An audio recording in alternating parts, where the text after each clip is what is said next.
on the website. So just let you know, a couple things that we've made some addition and enhancements. As you're probably aware, the New England folks, we've been doing this for over 5 years. For 2025, we initially started to include the Southern Ontario Club and the club from Quebec. Now what we've added is all of the area club presidents and delegates from across AHCA, both in Canada and the US. We're really looking at ways to continue to expand our outreach to our members and add value to our members for that. So we anticipate, we've been averaging this year probably about 45 guests each evening. So we may be over 50 to 55 or so, but it's still going to give an opportunity for people to share their ideas and questions and comments with that. But we're expanding that out to increase our penetration. We're even considering the possibility of maybe on the West Coast, maybe someone that may be interested in doing a similar hosting of a dialogue like this is, considering the positive feedback that we've heard from our members. We do run surveys periodically, and we'll continue to look for ways that we can make our club more accessible to our members. We are also going to have in the next 30 days a new members only page on the website. So hopefully we're going to enhance the ability to find things, search things on the website. So there'll be a members only page on the website. So the front page will look the way it always has, but the next page you can go in when you log in and you go in as a member, you'll be able to see very specific things that are focused only on the members. And so it's in beta testing right now. We're working with our consultant, Janet Soul, who's our designer. And so we're making some real nice progress. I will be presenting this to the officers meeting the last week on the 29th of May to the officers to get their approval for that, and anticipate that in early June, we'll release that out and notify all of our members as it relates to that. So again, so thank you all for joining tonight. Look forward to our discussions. But we have a first tonight. I did not receive any questions in advance. So it's an open forum tonight. So if anyone has any questions that they'd like to pose and bring those up, it's an open forum tonight. So we don't have any in advance. So it's as we go. Now, Rob Moore, I see you're on there quite often. You're a great contributor for us. Anything from you, from either from Needham or Vermont, as it relates to what the restoration of your BT7, Rob? No, unfortunately, Peter, I'm going to disappoint you tonight. I'm in Vermont and I just got here a couple days ago, so I haven't turned any wrenches. Uh-oh. Somebody else will have to fill the void. And it's up here, and that's weird. Okay. And again,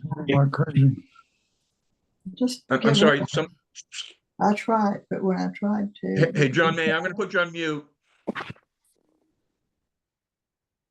So you can come off mute, John May, when you need be. But we're hearing the background noise that you're having there. So are there other questions, other comments, or things that people would like to bring up? Yeah. Hey, Chris. Yeah, I had a day with Tom Bryant. Okay. We took out the SU carburetors on my 67, which is not an easy job, as a lot of those nuts are kind of hard to get to. Yes, they are. Yeah, they are. I was glad that I was with him. I think I would have been throwing wrenches after about half an hour. You need nimble fingers, don't you? Oh, small fingers. I have very large hands, so it was very difficult. Stop bragging, Chris. We don't want to hear about your bragging, about your big hands. No, sorry. At any rate, we got him done. I have to go back for a little fine tuning, but boy, it runs great. And he's a real sweetheart of a guy. Knows Excellent. what he's doing. He's mostly a Volvo guy. Yeah, I remember that. And he'd done one Healey before, and he says, I don't remember it being this difficult. But we were there for about probably 11 hours by the time we got the damn things out. and then completely stripped apart, a new shaft or two, the new Delrin bushings, and then put them back in. But it was definitely well worth it and a day well spent. You bead blast the carburetors too? No, no. Okay, you didn't need that? No. Okay. No. Great. Where do the Delrin bushings go on SU rebuild? I've not heard of that before. God, where they go? I mean, are they like the brass bushings you're putting into the throttle shaft, or I've never heard of Yeah, these. they go around the throttle shaft. Yeah. So Delrin or brass, same thing. Not Yeah. same. And also I had to get a new throttle shaft as well, as mine was a little bit screwed up, a little bit bent. But boy, it runs great. I mean, it's got a lot of Nice. power, but I definitely need a new steering box though. Okay. And, I probably the best source would be AH Spares, I'm guessing. Well, Go ahead. yeah, they certainly are a good source, or a head for Healy's. I would check those, and again with the dollar against the pound and how prompt the shipping is, it probably isn't much more, if any more, and you may get it just as fast as you just sourced it here in the United States. Yeah, maybe I'll look around, but I've got at least 2.5 inches of play going down the highway toward the Mother's Day show at Bentley Saloon in Arundel. Boy, go to any speed and trying to keep it straight was a little difficult. Okay. Peter, I can speak to the AH Spares steering box because I installed one last year. Right. I remember that, Tom. Yeah. Yeah, and it's a fantastic piece. It works really well, and I wrote a paper about it. It's published, I think, on the website. Yeah, it's on our New England website, and thank you, Tom, for doing that. We appreciate that. There is an alternative. I mean, AH Spares does sell all the components, including the camshaft and the bearings and the bearing cages and all that sort of thing. And so you could save a few bucks by just replacing the internals. Okay. Roughly, Tom, how many hours do you figure you anticipated when you replaced the box? It's not as big. This is on a BJ8. I'm sorry, I didn't hear the car. Yeah, it's Chris is BJ gonna BJ8. 57. Yeah. Yeah. Okay. I wrote the shop manual has it as well, but I did write out in that paper a step-by-step on both the engine side of the firewall and the passenger side of the firewall about how to take it out and put it back, and the sequence. And it's not that big of a job. It's a lot easier if you have the car on a lift, but a few hours to get it in and out. Great. I think is sufficient. Yeah. Then setting it up, keeping the steering wheel centered and all that sort of thing is also something to think about. And I have an adjustable steering column. It makes a little difference if you don't, but most of them do. So it's not a big deal. But it's expensive, but it's well worth it. I mean, the car has virtually no play on center at all. Oh, that'd be great. And Tom, did you do that by yourself, or did you have an assistant, or? I did it by myself, except for the last second of taking the shaft out and the first second of putting it back in, because you need somebody at both ends, Right. To guide it. But for the most part, you can do it yourself. But it is helpful to have somebody else there to just help with the extra set of hands when you need them. And Tom, did you put in a standard one, or was it an improved one that you had replaced it with? Well, they only sell one kind. The only option you have is locks turn to turn. They have the standard locks turn to turn, and they have what they call the race steering column, which is, I think, like about one full turn less lock to lock. And I highly recommend you stay away from that unless you're racing the car, because obviously the steering effort increases dramatically with about 2.5 turns lock to lock instead of about 3.5 turns lock to lock. But their steering box is what they call a constant clearance cam and peg system. So there's no like on center high point. There still has that same cam adjustment, but there's no high point in the center as we're used to on our conventional or our stock boxes. It looks completely stock. I mean, you couldn't tell it apart from from a stock steering box just to look at. If you look at my engine compartment, you think it's completely. Now, did you do anything special with greasing it, Tom?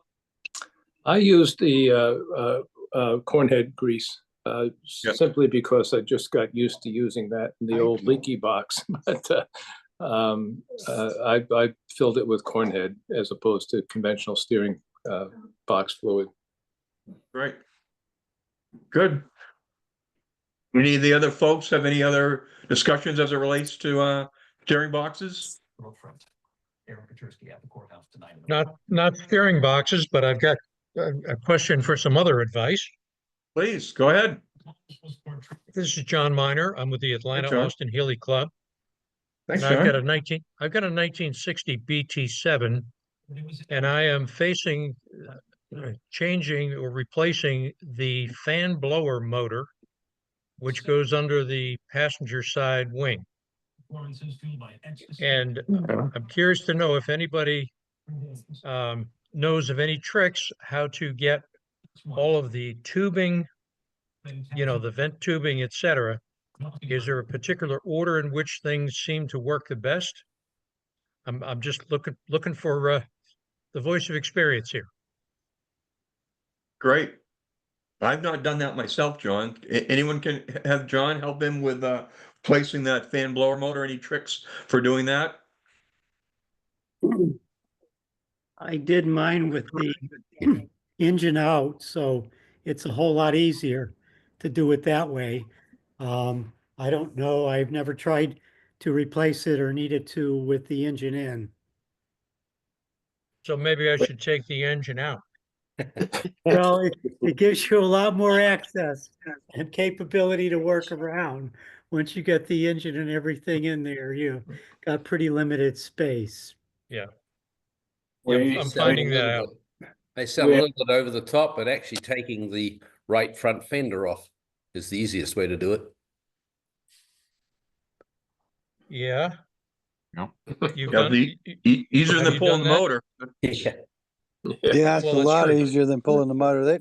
Those shrouds come off pretty good as long as the hardware is not rusted to bits. Yeah. Okay. So basically taking that that steel wing off the shroud. Yeah. Yeah. Okay. I did All right. mine, that was about a year ago. I replaced both of vent hoses. And Okay. I strongly suggest that you stretch the hose out. At least what I got from Moss. Okay. Before you put it into the engine compartment. Make sure you don't try to put it in there and then stretch it out. Stretch it out beforehand. Okay. And I had a lot of trouble with it, and I ended up ripping one part of it brand new. So just my suggestion. And Dave, did Okay. you replace the fan motor as well, No. or just the tubing? No, just the tubing. The fan's Okay. fine. Actually, it's kind of funny you mentioned that because I had an issue, and every time I came to a sharp stop or going down a hill and came to a Right. sharp stop, I had this like ding, ding, ding, ding, ding, and I thought it was the fan, on the radiator, and I couldn't figure out where it was coming from.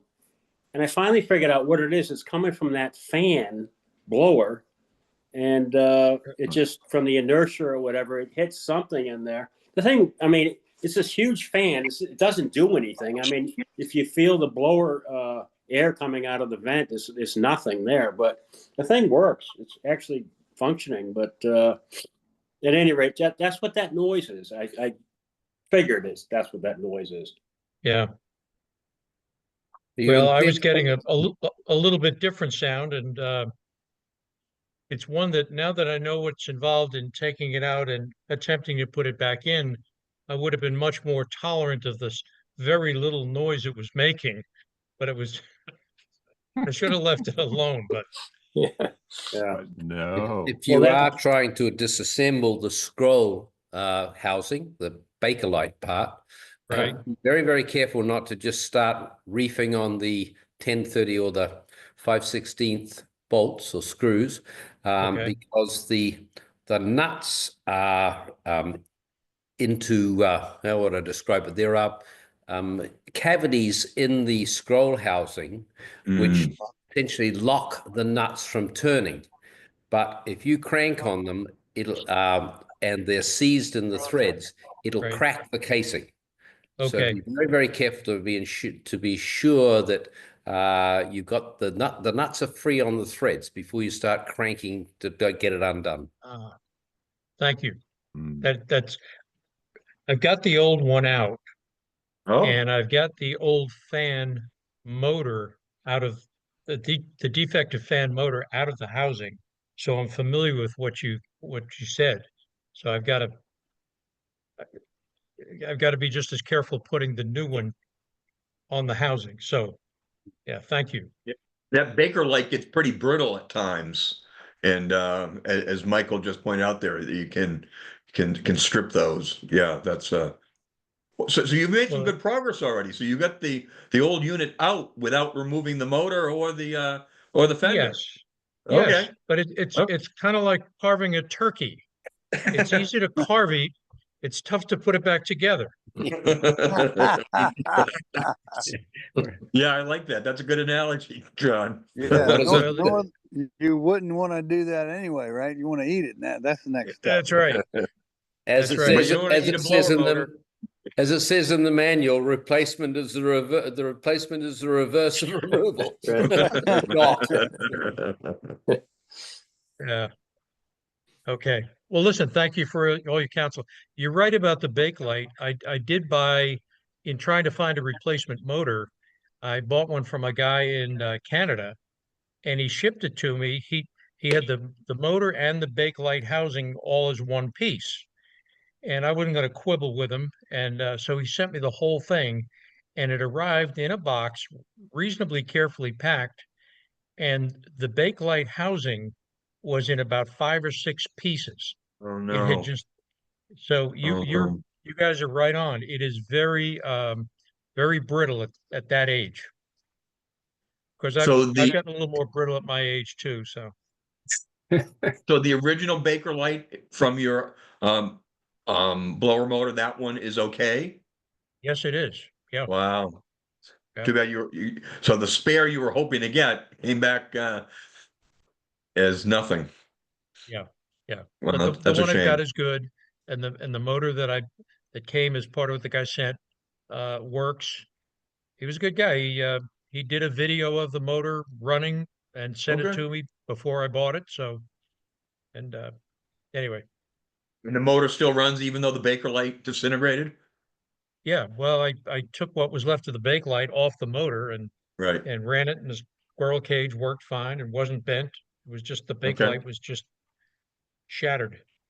Okay, great. Anyway, Now just so if you removing that front fender, how long since that car has been apart? Is it an original car or is it a restored car? well, it's a restored car. It's been back together about 12 years.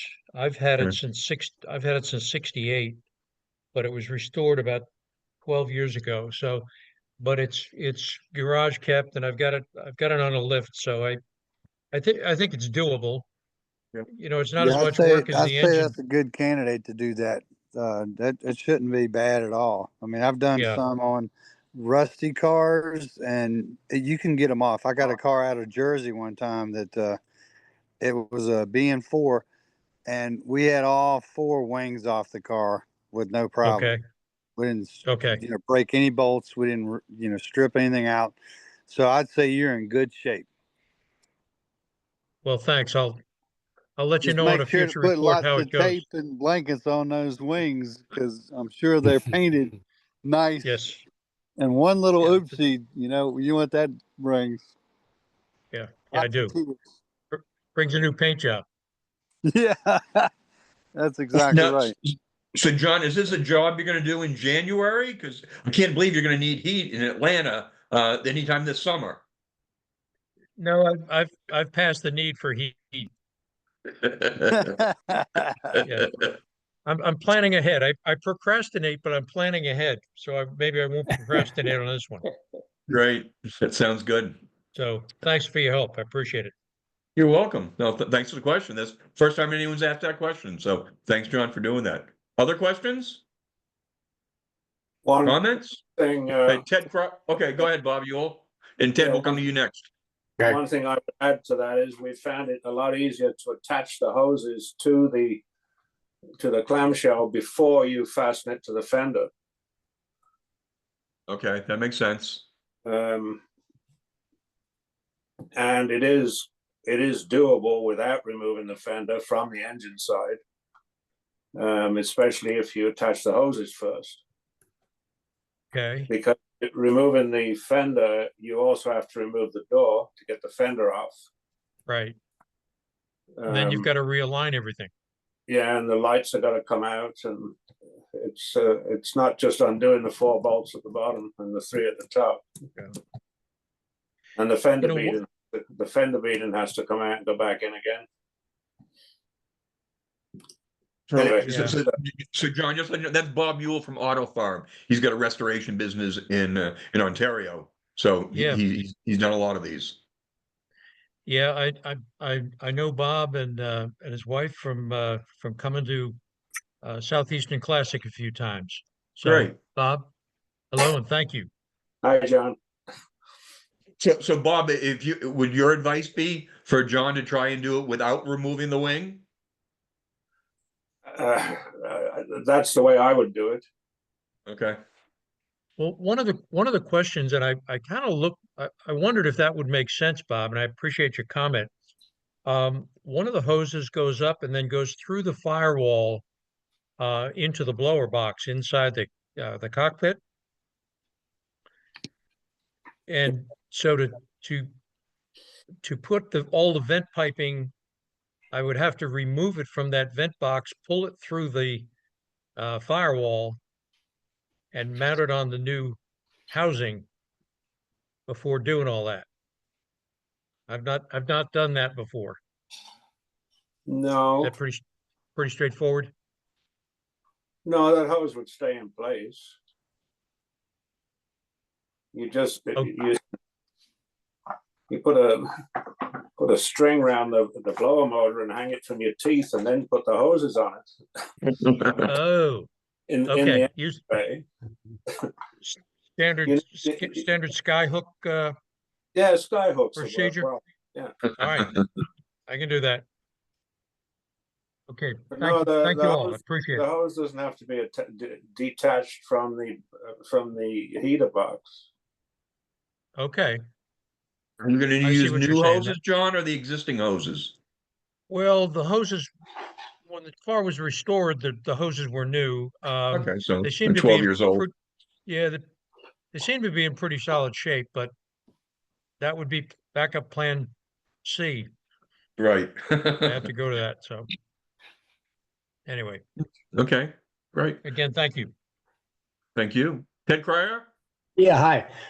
Wanted to bring up a topic that comes up from time to time, and that's parts quality, because sooner or later you get something that doesn't work, what I would call new defective, and it happens too often. And a friend of mine went through that recently on a flasher assembly for his TR2, and he bought a new one from Moss, and one side flashed and the other side wouldn't flash. So he took a flasher from his Lotus and put it in. It worked just fine. So obviously the flasher was bad. And so the question comes up, are there other sources to buy parts? And I was looking on the New England website as well as the national Austin-Healey website. And I thought there was a section on there for a list of not only part sources, but also, places to get service from. And I didn't see anything, and I was wondering if I just was fumble fingered and couldn't find it, or there is something out there, or it should be. Yeah, so Ted, we've got we took what was originally the New England one, we've expanded across all of the HCA, both Canada and the US. We have over 200 resources out there. So it is both suppliers as well as services are out there. So if you go on to the homepage of the HCA website and come down to, it says Healey Resources. And if you click on that, you can download the Excel file. I didn't see that there at all because I thought there was. So I'll have to go back and look. And I looked a number of times. So okay, I'll do that. Okay. And in fact, I think you did a demo on one of the other technical calls. We have done a demo on that since we rolled that out across. So we did that earlier this year. Again, I'm not sure, Ted, if you were on the call when we first started. There is going to be a new members only webpage for our members, and some of those things are going to be put there and be much easier to find than historically have been with the existing website. So we're making enhancements to the website for all those sorts of things that you'll be able to see those clearly and easily. I didn't go in as a members only, so to speak. So maybe that was how it was being screened out. Something Well, like no, we have that set up for all. You don't have to be a member. So we purposely wanted to allow anyone to use the resource file.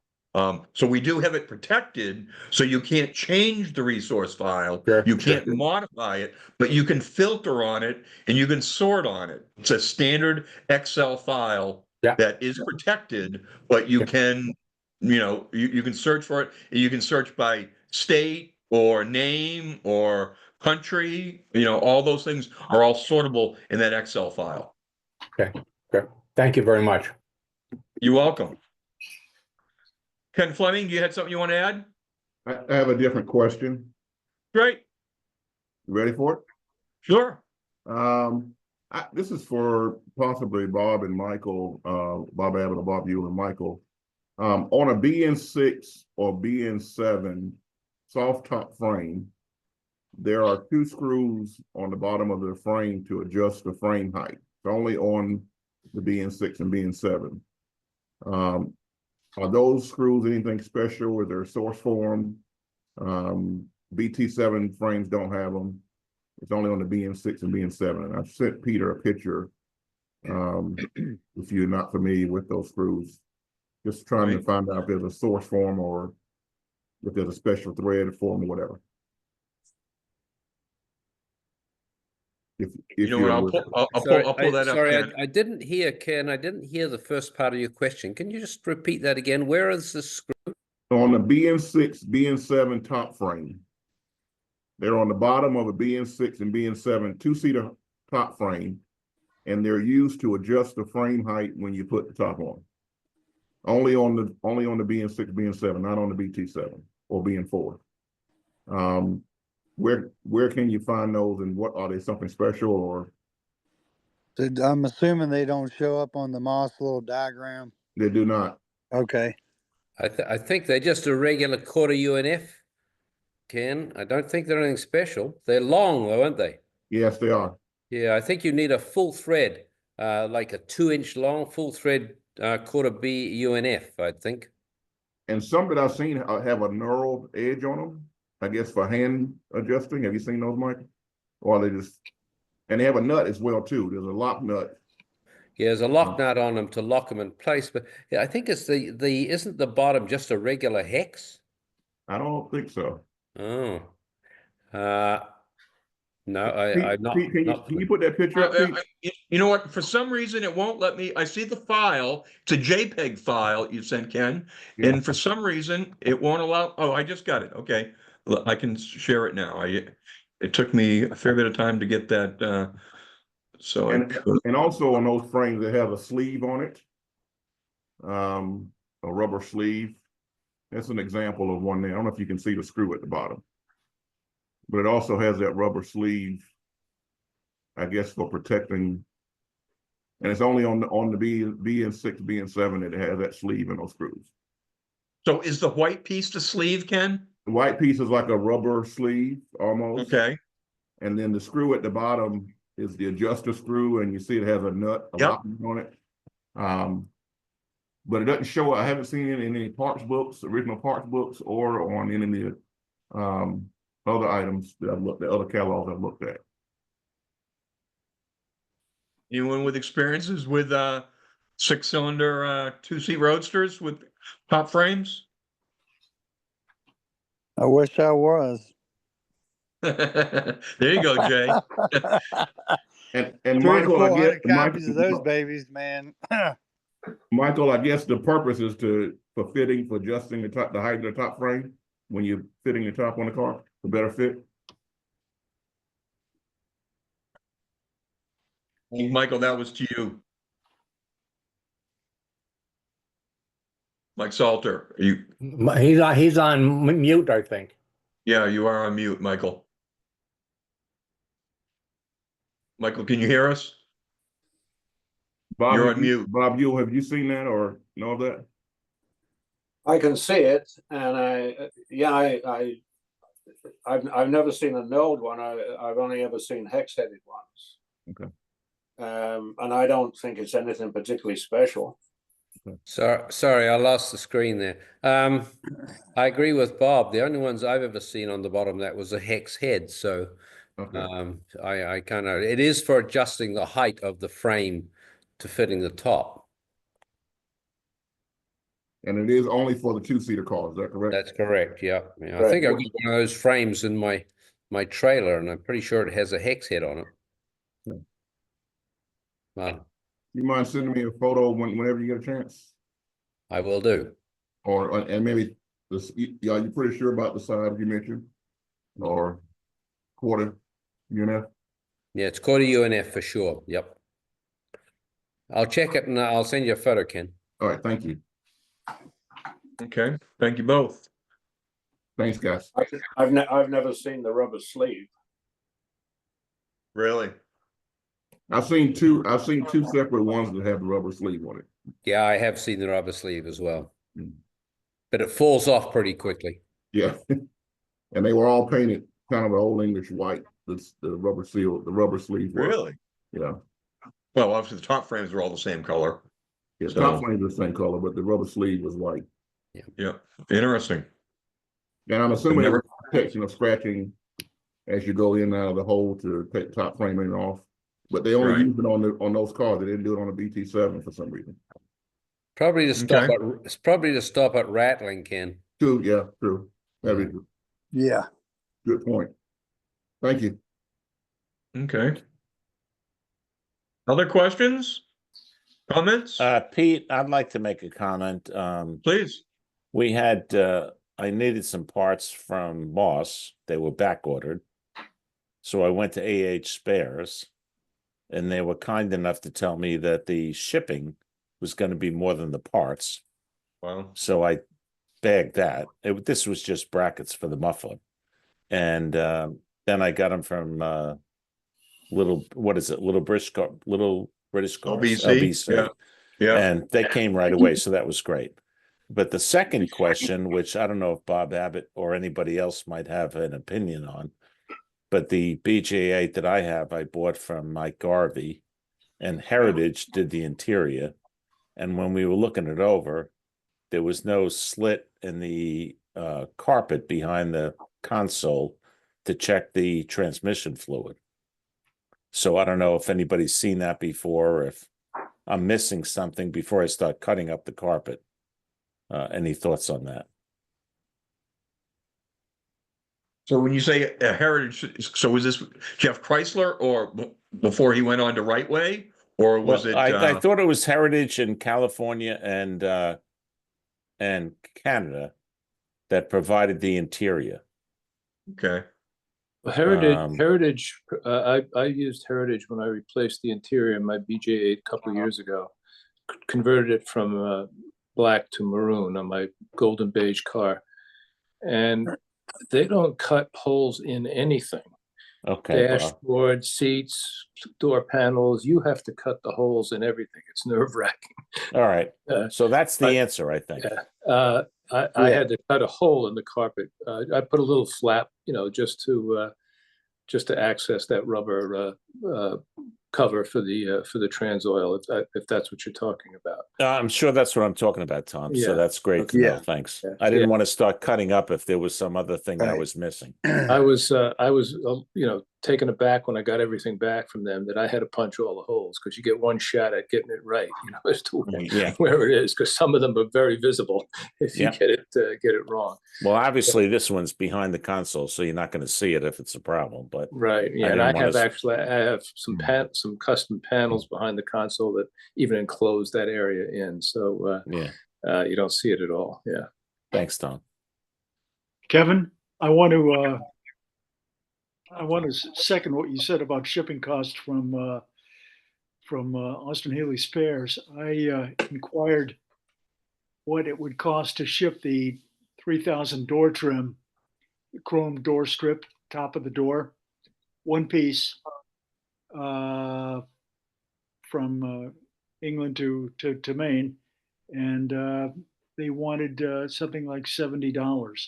Now, it's not a very heavy piece of trim. It's quite light, and the piece of trim would have cost over $200. I mean, just ridiculous. So, not getting it, but I don't know if that's what happens all the time with Austin-Healey Spares, but I just installed a FAR pass for Healey in my BJ7, and shipping on it was, I think it was free. It was, wow, that's a huge difference. It's a huge difference. Yes, I've used a head for Healey's a lot, and their shipping has always been pretty reasonable. But it sounds like AH Spares fell and hit their head. Well, listen. Let me, Bob and Jay. Let me tell you that I was complimenting AH Spares on telling me the shipping cost was going to be excessive and asking me in advance if I wanted to do it. I wasn't complaining. So I thought they did the right thing, and I wound up buying it someplace else because I found it elsewhere. And and Kevin, I don't know that I don't think it's AH Spares that's causing the shipping. It's the DHL side. And actually, they weren't even using DHL. They were using somebody else that they said was a non-trackable, slow service. Right. I mean, we were talking about, I don't know, a $25 order. It was not a big order. Right. It was 4 brackets for the exhaust at like $7 each. So I think it's the shipping side that is causing that, not AH Spares per se. It's interesting because I'm listening to this, and I've bought 3 things from AH Spares in the last year and a half. One was that steering column we were talking about earlier. Now that's a big part. Right. That's a 6-foot long box, and it weighs quite a bit. It cost $100 to ship from AH Spares to me. Last year I bought a fuel sending unit. The shipping cost was about the same as the part, and I just bought an HD8 SU. I bought the little jet, with the rubber gasket that's part of the jet in the HD8s. $50 part cost $90 to get here. Total 50 and 40 bucks. So something has changed, because they shipped a 25-pound part for $100, and they shipped a 1 ounce part for $40. So I'm perplexed by listening to what's going on and relating it to my own experience. But something has clearly changed there. I did a front brake disc conversion on my 100 this past winter, and I did source it from a head for Healey's, and I got the parts. Shipping was definitely under $100. It was because paying for the discs and what, so the whole unit probably it was in 2 different cases, and it probably weighed 70 pounds in total. And it was very reasonably priced on the train. Now that was back in January, but it was very reasonably priced. Yeah, I guess it's just another variable we have to deal with as part of our investigation. It's like, okay, these guys gotta have the part. That's brilliant. The price is reasonable, but let's look at the shipping. Because if it's not COVID, that they're still blaming us tariffs. Like that's the new word, that the what I call the rape and pillage word. You know, let's just take everybody down to the cleaners because of tariffs. So my experience with AH spares, I think, is similar to yours, Peter. I've used them 4 or 5 times in the past couple of years, and typically I've found that their prices are competitive enough so that when the shipping is higher, it's still cheaper than getting it from Moss, for instance, when you get Yeah. a number of things. Yeah. Could be. Especially with the dollar. I mean, the dollar's strong against the pound. Oh yeah. You know, when I lived in the UK, it was 1.617. Now it's about 134. Listen, I remember it was 225. Yeah, yeah. After we moved back in the early 2000s, it was over 2. Yep. Yeah. And I guess the other thing to consider is there's the price of the part, the price of the shipping, and whether it's going to be a good part when you get it. Right. You talk about Moss and having to return items or things don't work. I've started to not buy from Moss unless I have no choice. Yeah. Yeah. You know, It's too many things. I'm interesting. with you on that, Camp. I had a recent experience with Moss where I've got a new BJ8, new to me. And when I bought it, I didn't realize the seatbelts were workable. I thought they were not. So I ordered sets, for both the front seats, got them delivered. By the time I got them, I realized I didn't need them. So I had opened up the box, but I closed up the box and I called them and I said, I need to return it. 2 weeks later, they told me it was non-returnable. It was $129. Right. Wow. Yeah. And it was totally unused. Yeah.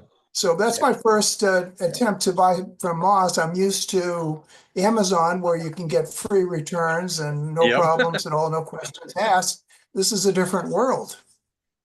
The other comment about Moss shipping is they do not base their shipping on the weight of the item. They base it on the cost of the item. The So value. if you a costly small item, it's going to cost you a lot for the shipping of that item, even though it comes in a little envelope. And on the other end, if you buy a low cost item, the shipping is very low cost. So, it's a very strange system that they use for shipping. Yeah, it's all value based. You're right, Les. Yeah. I got a quick question for you guys. You mentioned somebody brought up tariffs a little bit ago, and what I'm worried about with tariffs, like the person who pays the tariff is the importer of record, right? So if we buy something from a Head-for-Heelys or AH Spares or whomever, is there a tariff? And if so, I mean, how does that get paid? I haven't seen, I'm the guy that brought up the tariffs. I deal with that a lot with my company. Yeah, so right. We're seeing that with China 100%. I mean, it's the last piece that I got was some boards that we usually order from China, and they slapped 170% tariff on the quote, which basically takes them out of the equation. But the it certainly company would. They had the guy who was a sales rep. He said, "Look, you guys buy a lot from us. We are hedging our bets against this problem. We have plants in Germany and Malaysia." So I said, "Well, give me quotes in Germany and Malaysia." And the Malaysia plant came in with a 10% tariff. So the tariff is going to vary very large depending on where you're getting it from. And I think it's based on how much business they've taken away from America. Yeah. Like, is it easy to build in India? Is it, Bulgaria? It's all the low cost regions, right? Well, the UK is not a low cost region. I don't think we have anything to worry about there, but I'm like everybody else. I've got an opinion, and it might be right, it might be wrong. So I actually asked AH Spares if my order would be subject to tariff recently, and they said no, there's currently an exemption. Okay, cool. Thank you, Rob. There's also But a minimum, there's also a de minimis rule, which is that, and I don't think they've changed that with the UK, which is that if the order's under $800, there's no duty or tariffs or anything. Oh, cool. Okay. So, yeah, so if, you know, when you add your order up, that includes the shipping costs. So when you add your order up, you know, if it's enough under when you add the shipping on, then you're okay. But I've had Yeah. a couple orders that were over, and I've got, even before any of this tariff stuff started this year, there was still a duty. I can't remember what the percentage was on it. And what, they usually ship via DHL, and DHL will contact me by email and say, you've got to pay the duty, and you just do it by credit card, and then they Okay. need to deliver it. Okay, that would make sense. Now, Yeah, 'cause- I had heard that as far as the diminished what you said, that on May 2nd that there would be a charge of $100 per package, and after June 2nd there would be $200 per package extra. Wow. I don't know if this is so. Wow. Hmm. That's crazy. Yeah. All right. Well, I'm having that Sebring Sprite behind me Yeah. shipped on Wednesday from the UK, and I've been told there's not going to be any tariff on it. So I'll wait and see when it arrives. Hopefully there isn't. Well, I think that's an exemption because the box would be so big. Yeah. It's a It 40-foot doesn't have a box that's box. going in. Hey, can I interrupt here? Sure. It's Carl Carvel. I don't know a lot of you guys, but I have a Austin-Healey that I'm selling, and I've been an Austin-Healey owner and driver for 60 years, something like that. But now that I've had a stroke, it's all over for me. So I have one Austin-Healey to sell. I put it on the market, and it's been on the market for 6 weeks, 6 months, or 10 months, and no, anyway, half a year. And the only positive response I got was from Chris, what's it? Chris Singali Chris Singali, who's in down Florida. in Florida, and he's going to come pick it up and take it away, but at a significant lower price. To put you in reference, now the only reason I'm telling you this is because at the end of the week, if I don't have any other options, the car's gone. And it's a very nice BJ8, well maintained, well cared for, not a show car. I gotta admit that. But it's all Yeah, I in mean, detail. car right now, the market is soft. There's no question about that. There's another car in Westerly car right now, a white BJ8 66, very similar to yours. He just reduced his price from 55 to 45. It's now on our website and on the Healy Marketplace at 45. So it's Pete, this is Amy. I talked to him when he took it off the market for the winter and put it back on again. Yeah. today he reduced the price to 45, Amy. Good. Okay. From 55. Well, this guy down in Florida, when he first heard about the car and looked at the pictures and everything, he said, I'll give you 42. And then he asked for more pictures, and I gave him more pictures, and lo and behold, he discovered some things that he didn't like too much. So he lowered it down to 35. And so if I'm at 35 now, it's going to go at 35 unless any of you guys know of anybody, any other buyers or auctioneers or people that want to, handle the car selling or anything like that. Other than that, thank you for listening. Wow. Hey, Carl, have you looked at either, I mean, like, where are you advertising it now that it's been out there for 6 months? So it's on the Healy Marketplace, and it's also on the New England website right now. And it's on Facebook. Yeah, you put it on Facebook. So Amy, did you get any interest from Facebook Marketplace? We got interest from one guy who talked to Bob Abbott, and it sounded really good, but he does not even call me back. So obviously that was not, I sold that green Sprite, that Bug Eye Sprite that I had. I know.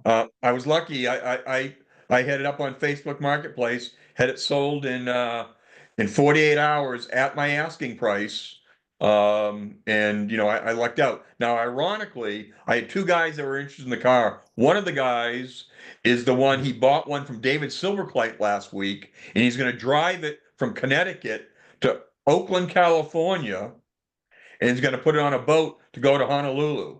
Oh wow. So, again, I just happen to luck out, Amy, but big Heelys right now, and you look at Bring a Trailer, you look at Hemmings, prices are soft right now. It's true. Well, our problem really is that neither one, we're just not able to market it the way it should be marketed. We're old and we're not terribly digitally organized, and we've done the best we can. And, no one has even said, well, your price is too much, so would you take less? So it's rather There haven't frustrating. been any low offers. And I don't drive, so I can't drive, so it's. Yeah, no, I understand, Carl. Well, I think it's all my fault, Carl and Amy, because I bought one in September, and anytime I buy something, it tanks. Tank the market. Wow. Anyway, thanks for listening, and it's got to go, unfortunately. Thanks, Carl. And I've enjoyed those 60 years. I bought a new one in 1963, and I everyday driver. Then I was off them for a while, and then back on, and then I bought the one that I have now, and about 8 years ago. Yeah. Focus on the fond memories. 18 years ago. Yeah, that's a good point. Focus on the fond memories. Good, thank you, John, for bringing that up. Yeah. Other questions or comments? Peter, Charlie Nebbs. Hey, Charlie. I'm having a problem trying to encourage younger kids and to get involved. And we've been trying to get into the technical schools around us, the Upper Cape and Lower Cape technical schools. And we can't seem to make any progress to get in to talk to the kids through the school. Has anybody had any ideas about, getting tech schools to do anything with British cars so that we can at least get some encouragement going or get some interest in the younger people? We got a hand raised. Go ahead. It's Scott from Ontario. You really have to speak to the teachers involved in that program, not the kids, to get the car in that shop.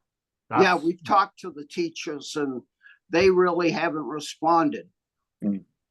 Well, you keep trying, because nowadays that young generation wants Civics and Toyotas and that sort of stuff to work on. But if the teacher is passionate about the older cars, if he's a little bit older in his 40s, 50s, 60s, you might have a good chance to getting some of them in and looking at that car to rebuild it or whatever you want them to do. I'd keep trying. Because I've had a Corey check and we've gone through that, and just trying to get someone so we can get a foot in there and see if we can get some interest with the younger kids, because we need younger kids to get into these cars. Pete, this is Amy again. There was a wonderful segment on, I think, Sunday morning with Jane Pauley recently about McPherson College. Yep. In Kansas. McPherson, Kansas, which is kids are getting a bachelor of science degree learning to restore old cars. And it was a fabulous 20-minute segment, which would make you feel good. Yeah, and we, the Austin-Healey Club of America, we have a scholarship, and we do offer scholarships to McPherson students. Now, Charlie, it doesn't help for, vocational schools on the Cape, but and McPherson is the only college in the United States that offers a 4-year bachelor's degree in automotive restorations.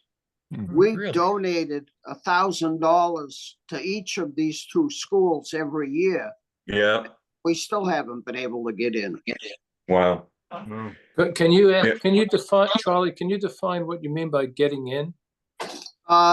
Set up, go into their shop, take a couple of old British cars, and have the kids ask some questions about them and show them what a carburetor is, or maybe what a set of points are, so that, you know, things that they know nothing about, and hopefully create some interest. I see. Okay. Yeah, you know, one of the thing is, you know, I took it upon myself to, when I was restoring sprites, I restored 3 of them for my 3 grandchildren. And the older guy could care less, the middle guy loves it, and hopefully his younger sister, who's 11, is gonna love her car as well. But so at in the Audrain in October, my grandson Lucas is gonna have his car. They have a special class there called 30 under 30.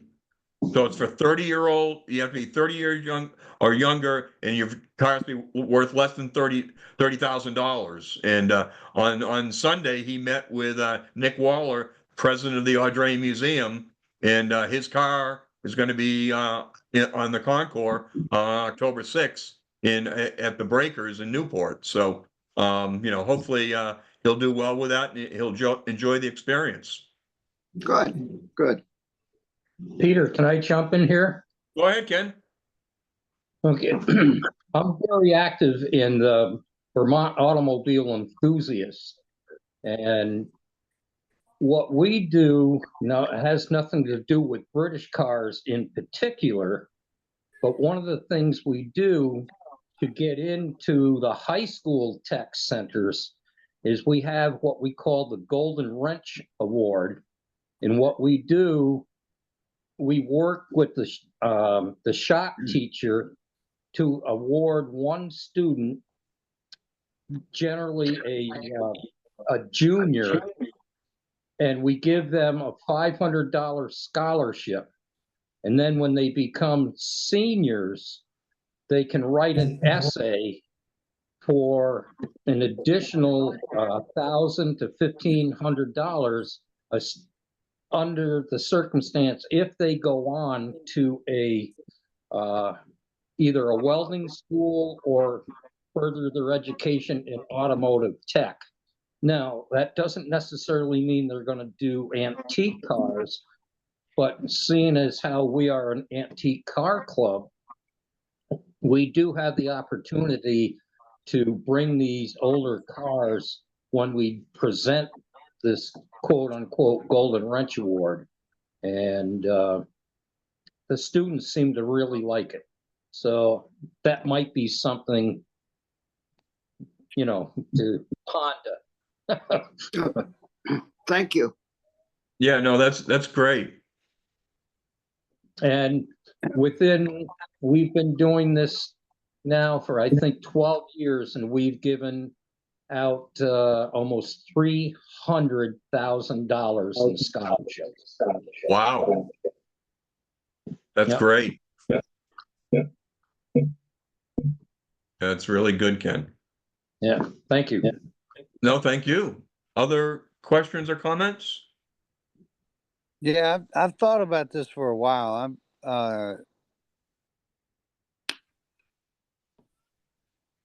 Go ahead, Jay. Jay, can you hear us? We've lost you, Jay. Okay, why don't we come back to Jay if he gets another connection? I think he may be working on an iPhone or something of that sort. Any other questions or comments? Yeah, I've been having a problem with my fuel gauge. We've put a new. You're the first person, Mike, that's ever had a problem with a fuel gauge on a Healey. Today. Who needs a fuel Today. gauge? Use a stick.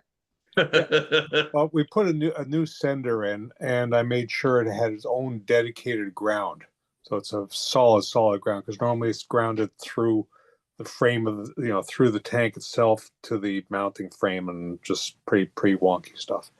Do you have a steel tank or an aluminum tank? I'm not sure. I'll check. Okay, your ground won't work if it's an aluminum tank. Okay. Trying to ground to the tank itself. Okay, because so what I did do is I made a dedicated ground to the frame or to the back of the car where the grounds for the Okay. lights Good. where the lights go. So it's a dedicated solid ground. And the gauge itself, these gauges do not have this car does not have a voltage stabilizer, just like because the Spitfire I have has a voltage stabilizer. These are direct reading, if I'm not Okay. mistaken. And so the gauge sometimes, well, last year it was reading perfectly. Now it's sits at about 0, or it goes up to a quarter, or it goes down to 0 as you look. Gauges I don't think are prone to that much failure, but what else should I be looking for, quick and dirty? Just a comment on the grounding of the fuel gauge or the fuel tank. The grounding is actually through the fuel line. It grounds through the fuel line, through the fuel pump to the fuel pump mounts. That is the original ground circuit for the fuel gauge. Just so you know. Okay, that's for the gauge or the sender? That's for the sender. And the problem is people cut the lines and they put a piece of rubber line in somewhere and the grounding system vanishes. Originally it was a steel line, went right from the tank to the fuel pump, from the fuel to the fuel pump mounts and to the body. Okay, well, what I did is I put a dedicated separate piece of wire from that should get rid of the issue. Yeah. So I guess what I'll do is that I will just go from continuity from somewhere else on the frame of the car to the sender. Make sure that actually works. It's probably the first thing to check. Just a question: if you disconnect the wire that goes from the gauge to the fuel sender, if you disconnect it from the sender, where does the gauge go when everything's turned on? Sorry, question again? Okay. You take the wire off the sender unit. Okay. And don't ground it. Where does the gauge go? I'll check. Yeah, and then you ground it. And it should go full scale in the opposite direction. So you ground that cable, the fuel gauge will go, I think, to fully empty, and you take the ground off and the gauge will go to full. Okay. That tests the gauge itself. Okay. Right. Okay. And so disconnect the ground. No, disconnect the wire that goes from the gauge to the sender unit, the one on the two little 6BA nuts. From the gauge to the sender unit. Okay, because there's okay. I think it's a black and green wire that comes from the gauge to the sender unit. Okay. The back of the gauge, Mike. You're talking about the back of the gauge. No, I'm talking at the sender unit. Take it off the sender unit. Take it off the sender unit, ground it, then take it off the ground, and the gauge should go full scale one way or the other. Okay. I'll try that. All right. Thanks. That's the gauge test. Okay. Mike, Ken Gibson here. Is that a new gauge that you bought, or is it? No, the gauge itself is came with the car, as far as I know. The sender is new. Okay. Well, now, do you know the angle of the sending unit? Is it proper? It only goes to halfway? Is that what you're saying, Mike? It's sometimes it goes no way. Like it shows random amounts. And the other day I filled it up, topped it off, and it's still showing empty. And then last year it was showing full when I topped it up. Is it possible the float is full of fuel? It's a brand new float, but it's possible. A good point. It's easy to get at. Right. On a BJ8, it's easy to get to.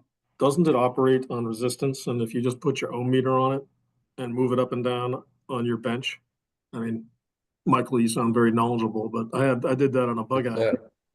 Yeah, it's a you can actually get a variable resistor to test it, but the reality is that if you do the test that I indicated there, ground it, unground it, and if the gauge moves full movement, then you have said the gauge is okay.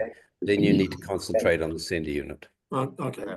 Yeah, you're ruling out one, but that makes sense.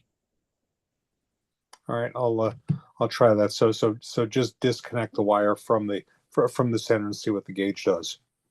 And Mike, one of the other things I would do is, even though it's a new sending unit, I got a new sending unit from Moss, put it in the tank, and it didn't work.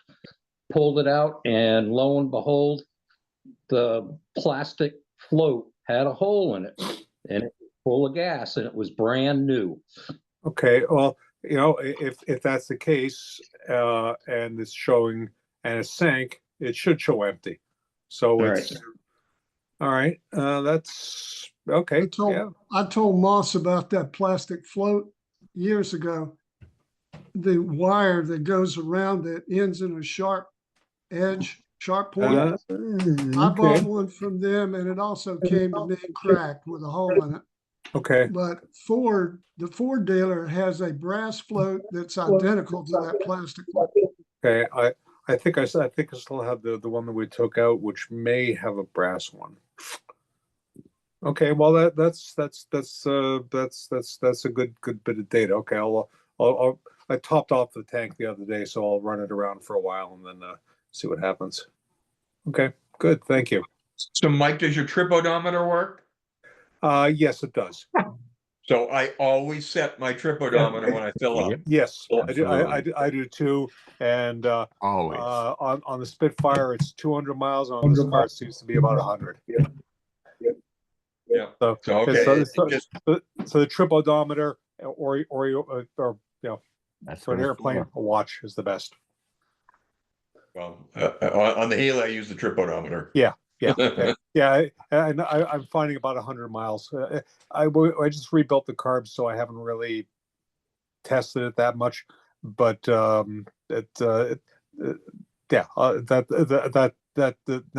that works, the tack not so much. Sometimes yes, sometimes no. But Pete. Okay. Thanks, Mike. Thank Pete, you. Other questions? Pete, Please. I got a question. Go ahead, Bob. Yep. When I was installing the FarPass for Healey Bilstein shocks, I realized that I was going to have to relocate the fuel pump, and I took the back seats out, and to my surprise, there were two fuel pumps there. One was standard SU fuel pump. The other was a little square box. I think it's called a facet. Yep, And facet. Yep. They were hooked up in tandem. Now, is this a common thing? I figured one SU pump would be plenty. I bought a new SU pump to go in there, and it seems to be working just fine. But I'm kind of bewildered why anyone would put two fuel pumps hooked up in tandem. Mine are all set up that way, Bob. By tandem, do you mean in series or parallel? One just they went constantly, both of them. Oh, they had Both both of them running? work together. Oh, Yes. well, mine is a toggle switch. I go back and forth. Yeah. I run both. I've the got, SU aren't reliable. I've got two fuel pumps. I've got the SU and I've got the one I got from the AutoZone. Yep. And I learned something on that trip to South Dakota in 2019.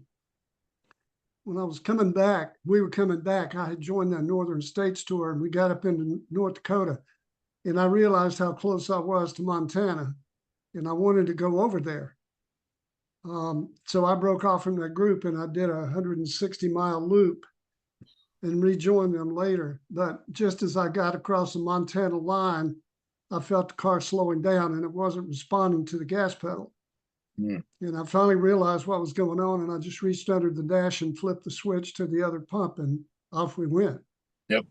And what I learned there was, if you're going to have one fail, it's better to have the backup generic type pump fail, because you can get one of those anywhere. And I got a new one of those in Minot, North Dakota. They only had one, but at least they had one. Yeah. But it might have been a couple of days before I could get one from Moss or whoever, an SU. Sure. Well, it's a comfort to know that possibility is there. Yeah. Yep. Well, Something else you can do too, Bob, is the way I've got mine set up. I've got the toggle switch under the dash, and it's a 3-position switch. So I have left is my SU, center is off, and then right is my auxiliary. And so by putting it in the middle, it's kind of a little bit of anti-theft. They're not going to go very far. I don't know how many times I have had it in the off position at a motel somewhere and ran out of gas in the parking lot the next day when I forgot to turn it on. True. Yeah, but Bob, I have 2 pumps on all my Healey's. You do. Yeah. You know, you have an SU and a facet. And the facet's never failed me. Whereas, A facet's never failed me. yes, whereas the SU has. Well, I'd like you to read between those lines. You don't get that nice clicking sound with a facet. No, you don't. No, you don't. No, that's true. When you put a second fuel pump in, do you do it in series, like one leading to the other, or how do you do it? Yep, I run them in series. Okay, I did mine in series. So essentially one right next to the other, and so if that begs the question. Let's say the SU1 fails or jams or breaks. Does it allow free flow? Yes. Mine does. Okay. Yep. It does, yes. You can actually put them parallel or in series. It has the same effect. Yeah. Okay. I did mine in series because the plumbing was a little simpler that way. Mm-hmm. Actually, I'm not sure about the facet or whether or not it has a non-return valve. Does anyone know? No, but I've got a facet backup pump on my MG Midget. Yeah. In front or behind of the SU? Yeah. In front. Both of them are in front. Upstream or downstream? It's both of mine are upstream. Okay, the facet's upstream of the SU. Okay. Yeah. Good idea. Are you guys using the low pressure facet? There are 2 facets. There's a low pressure and a high pressure. Yeah, low pressure I'm using. Low pressure, yeah, because I think the high pressures will actually overcome the float valve in an issue. Yeah. So you do have to be careful to use the low pressure one, which I think is 3.5 psi, if I'm not I think mistaken. it is. Yep. I think that's exactly what it is. Yeah.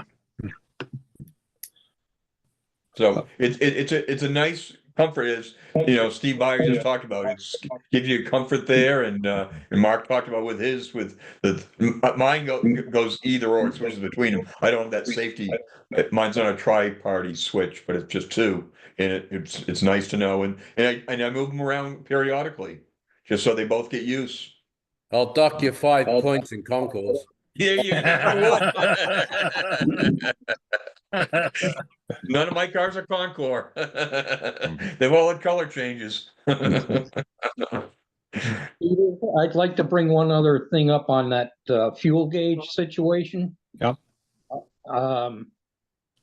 If you go to order a new fuel gauge from Moss, be sure you ask them if it's negative or positive ground, because most of the gauges that Moss stocks are set up for negative ground. Actually, that's interesting. That would even matter. Yeah. Well, the problem is most of the time you can just switch the wires, but not the way the gauges are that Moss has. Because I tried it and it didn't work. Okay. Right, because my Healey is positive ground. Correct. Another comment on the fuel gauge has just occurred to me. You do have to have a ground wire on the mount for the fuel gauge. The fuel gauge requires a ground, and it's on the mount. And like, what would you suggest? A dedicated ground, or just chance grounding through the frame? On the dash wiring, there are a number of eyelets that have got black wires on, and one of those has to be on the back of the fuel. Okay. All right, because otherwise you're chancing it. It may ground, may not. So you want something. If it's a wooden dash, it won't. That's true. Okay. All right, Other Jess, questions or comments tonight? Yeah, one more question on the backup fuel pump. Is that a complex job to install? No. I didn't think so. I've got a diagram if that would help. Okay. My BN7 is in with Autofarm with Bob Yule right now. I'll probably call him tomorrow and get one. He's on the line. Bob's on the call. Oh, is he? Yeah. Yeah. Take an order right now, Bob. Yeah. Okay. I'll call you Amanda or Tom tomorrow, Bob. Yeah. Sounds like a good backup plan. You better call them because I got a great memory, but it's kind of short. That's my line.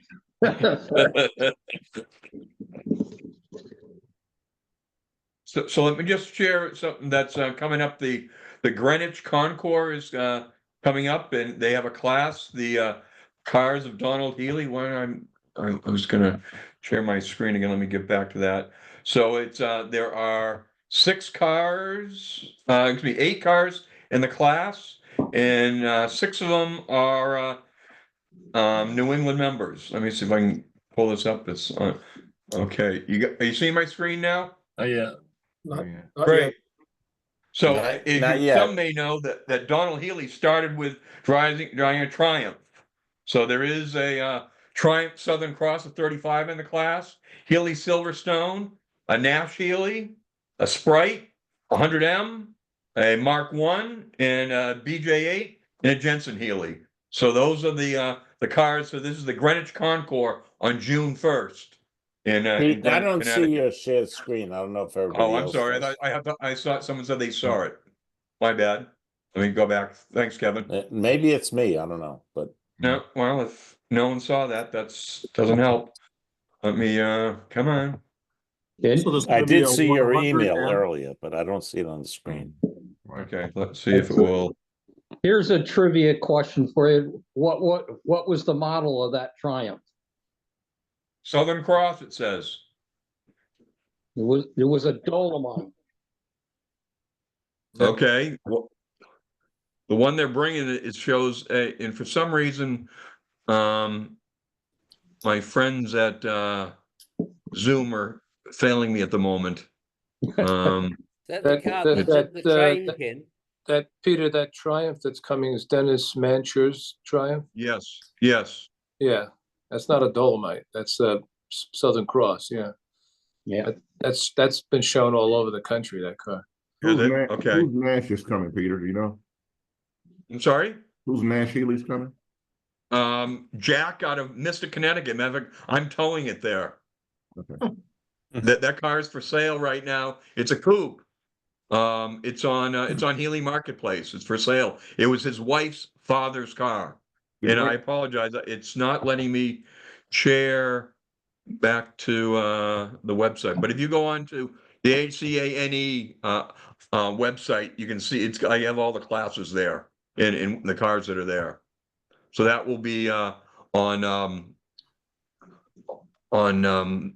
June 1st, Sunday, June 1st, and I apologize, it's not letting me share that, unfortunately. I'll be there, Peter. Great. Gents, I'm gonna have to sign off for tonight. Thanks very much for the advice about the gauge. I'll let you know what happens. Great. That Good. or the trip meter. That works. Good. Yeah, no, definitely use the trip meter. Here, let me see if I can share this instead. Because I put it's in a Word document. Okay, here's the Word document. So there's now are you seeing, Kevin? You seeing my screen now? You're up. Okay. You're up. Absolutely. Yep. So those are the cars. So yeah, the Triumph Southern Cross is what they're going. 35 is coming, and then Silverstone, the Nash Healey Coupe, and so the Sprite that David Silverclight's coming is 501. So some of you may forget those that went to Enclave. You saw that. That's the very first Austin-Healey Sprite. Bradley Chase, his car was at Enclave as well in the Concours, as well as Rich Mastronati, his BT7. He scored 993 with that car. And Dave Bevan's cars, Mark LeBlanc's bringing that down, and Linda Hockla, who's our New England treasurer, her Jensen Healy's coming. So we have a nice representation of cars at the cars of Donald Healy at the Concours at Greenwich on June 1st. Nice. Cool. So where's the 100M coming from? It's in Warren, Rhode Island. Bradley Chase. Yeah. Just to let you know, we do have another member, unfortunately, who's recently passed away, Chuck Camp. He was on the Cape. And he's got a Healy Blue 100M, very nice car. Remember Bob Abbott did some work on that car last year. His son-in-law, who is a friend of mine, is going through the selling of that. It's not posted yet on Healy Marketplace or any place like that yet, but it will be shortly. So there's another 100M nice car that's going to be on the market in the not too distant future. There's only like 33 of those, right? No, those are 100S. The 100S is what 100Ss. Yeah, there are 38 of those left. 100Ms, there were 640. Okay. Yeah, So, they're common. Out of curiosity, this is not a joke. Was Amp an electrician? Because I knew an Amp in Katuitt that was an electrician. Camp. Chuck Camp. Oh, Hamp. I'm sorry. Oh, no, C-A-M-P. Okay, I got it. Sorry, wrong name. Camp. Yeah. Gotta go. So, okay. Any other thoughts or questions for tonight? Are there any local 1275 experts on the call? Where's local? New Hampshire. Oh, okay. Oh, Jed, I'm sorry. I didn't see it was you. Yeah. So I'm going through my 1275 trauma. So I'm on my third engine. My engine is at R&L. We all know R&L does great work, but they have a lot of work. Yeah. And I'm trying to get I think I've got an engine, that one that was down in Hanover, Mass. I grabbed that on Friday. Okay. Engine looks good. Okay. Yeah. You know, I'm not an expert on these things and looking for anyone that might be a 1275, shoot me an email or call me type person. Bob Abbott, are you still on the call? I don't see, but Judd, give Bob Abbott a call. Okay. He can rebuild that 1275. Or the other is Bob Nicholson. Bob rebuilt two different 1275s for me. Bob may be having some health issues right now. Bob Nicholson, not Bob Abbott. Bob Abbott's fine. No, I'm doing it myself. I'm doing it with my 27-year-old son. Okay, cool. And he's digging that. And I want to learn more about 30 under 30. We might just even drive down the ratty car. Because he can talk about the whole thing because he actually wrenched it and did it. But it's just sometimes just double checking and asking a few questions as I'm putting it together. Yeah. Okay. I would I reach out to either Bob Abbott or Bob Nicholson or both. Okay. Thanks, Judd. Thank you. And if Anyone Charlie else? is still on the call, he'll be happy that your son's still interested. So that's right. Yeah. So again, if you're interested in doing that, Judd, so go on to the Ardrain website, and there's an application for 30 under 30. There's going to be 3 classes, so you need to apply to have your car included in the 30 under 30. I think you're politely saying my scruffy green car would No, I'm not. I'm just saying. I just say you need to apply to do it. So no, you just can't show up, and they won't. You have to apply to have your car included in the Concours. Just like those 8 cars we showed going to Greenwich, those people all applied to have their car accepted. Gotcha. So no different. So, okay. Well, thank you all. Appreciate feedback and comments tonight. Hopefully you all enjoyed it. Those who have joined us for the first time, we appreciate you joining us, and those that have been around for a number of years. Again, thank you for your contribution. So again, it's the second Monday of each month. So we look forward to our next call, the second Monday of June. So thank you all. What's going to be the unveiling of the Sebring Sprite? Thanks a lot. Hopefully we'll have the Sebring Sprite by July 1st. So, Would you yeah, stay it on? will not. It won't be at Bristol, unfortunately. Won't be at Bristol. Okay. No. Okay.